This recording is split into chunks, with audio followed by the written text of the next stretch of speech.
The clinking of silverware against porcelain was the loudest sound in the room, amplifying the silence that hung heavy between them. It was Christmas dinner, a time meant for warmth and reunion, yet the air around Sarah and her brother Michael was colder than the December night outside. A year of unspoken resentment, a misunderstanding left unaddressed, had built a wall so thick you could almost see it. They sat across the table, eyes darting everywhere but at each other, their parents exchanging worried glances, trying to fill the void with strained conversation. We've all been in rooms like that, haven't we? Or perhaps we've been one of the people building those walls, or simply wishing someone else would tear them down. But what if we were called to be the ones who actively dismantle them, to mend what's broken, not just observe the fracture?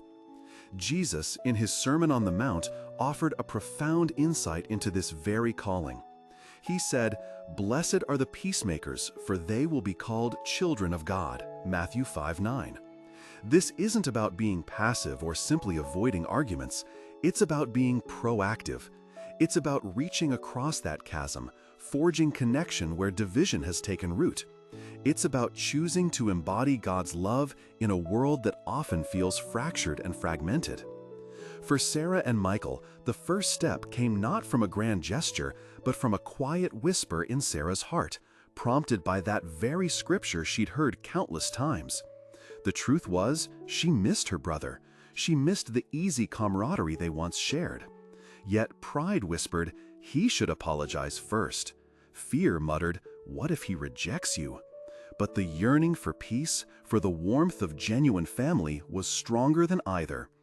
After dessert, as the house grew quieter and her parents slipped away for a moment, Sarah found Michael in the kitchen washing dishes with a rigid posture.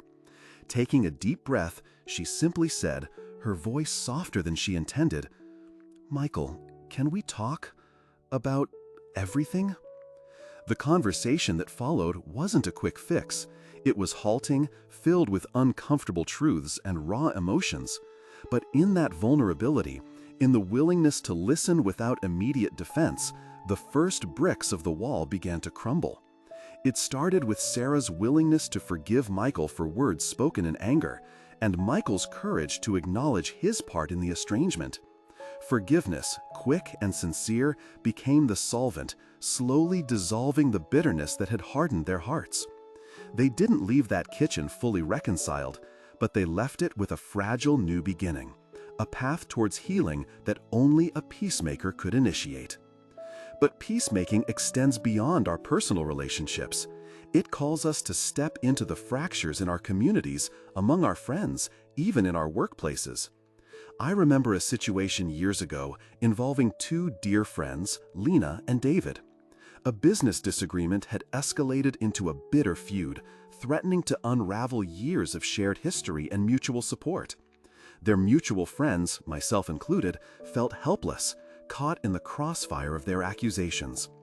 I felt drawn to pray for them, but also to act. It wasn't about taking sides, it was about holding a space for reconciliation. I invited each of them separately for coffee, not to gossip, but to genuinely listen, to understand their pain and their perspective. I didn't offer solutions at first, but simply reflected back what I heard, validating their feelings, and gently suggesting that perhaps, underneath all the anger, there was still care, still respect. It took time, much patience, and more than a few awkward conversations. But eventually, with careful, gentle facilitation, Lena and David agreed to meet. The path to their healing was long, paved with apologies and renewed understanding, but it began with someone willing to be a bridge, not just a bystander. It was a humble mirroring of God's own incredible patience and grace in seeking to reconcile us to Himself. This, in essence, is the heart of the matter. We are called children of God precisely because peacemaking is an inherent part of God's character. He didn't wait for us to be perfect to extend an olive branch. He sent Jesus to reconcile a broken world to Himself while we were still estranged. His love is the ultimate peacemaker, forgiving, seeking, inviting us back into relationship. When we engage in peacemaking, we are reflecting His very nature, living out our identity as His children. Think of the courage it takes to initiate reconciliation when you feel wronged, the humility to admit your own part in a conflict, the patience to listen when emotions are high. These are not acts of weakness, but of profound strength. They are quiet, deliberate choices to sow seeds of grace in a world too often consumed by discord. A peacemaker doesn't necessarily shout. They often whisper, gently guiding hearts towards understanding. It's a steady, consistent effort, not a sudden miracle. It's choosing empathy over accusation, understanding over judgment, and connection over division. It's choosing to be a source of calm in the storm, a beacon of hope in the darkness of misunderstanding.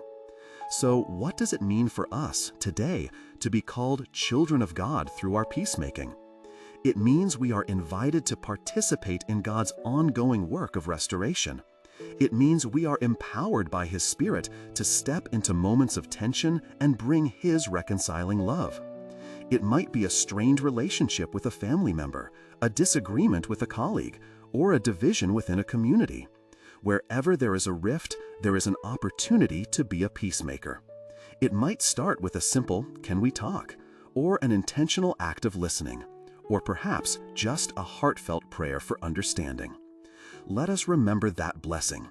Blessed are the peacemakers, for they will be called children of God. May we embrace this sacred calling, living out our identity as children of love, one act of reconciliation at a time. We'd love to hear your thoughts on this. Where have you seen the power of peacemaking in action? Share your experiences in the comments below. And if this message resonated with you, consider subscribing for more reflections on living a life rooted in God's love. Thank you for listening.